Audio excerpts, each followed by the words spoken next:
Matagal na. Saan yung loob niyo talaga nung hindi ko siya sinundo sa may pintuan kasi ang tagal niyo doon sa labas. Pwede ba ang face? Pwede naman yan.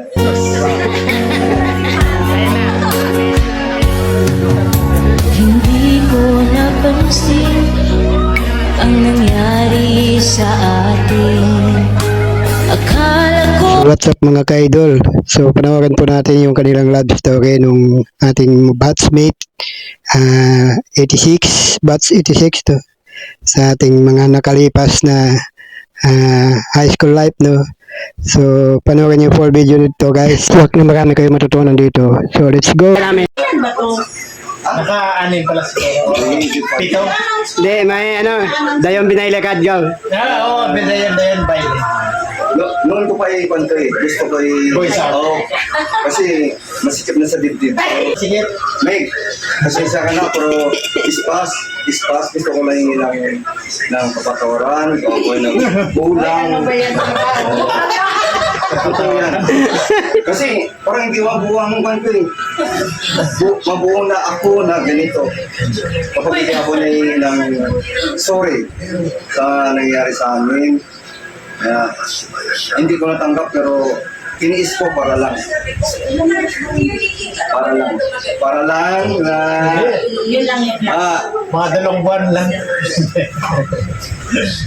mapaiyak ko. Parang patululuwa ako. Hindi, Matanda ka na! Di ba ano sa mga yung sa akin? Oh, sorry talaga. mayroon pala ganun. Matagal na. akala ko hindi maglalaho. Sabi mo walang iba, iibigin ay ako. Kaya nung sabi niya may i-open siya na, nakakatakot na tayo. Isa sa bakit kaya matakot? Wala namang ano. Yun lang talaga ang ano ko na, hindi ko siya pinapasok sa bahay, hindi ko siya sinalubong. Naman sulo ay lubog. Hindi kasi matandaan may kung ano pangyayari doon nung pagdating natin. Kasi excited, nandun na sila rin sa taas. Kami kaldero yun.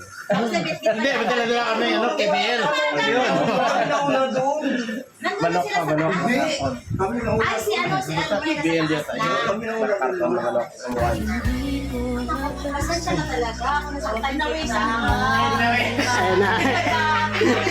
Kasi, hindi ko talaga alam yung ano ba yun, mga ilog mo. O ngayon, dahil na. Sabi ko na baka makita akong sawa ko. Kita ang bata. Bunso. Para si Lady sila yung tsura. Bata pa sa nito. Para walang problema eh. Walang problema.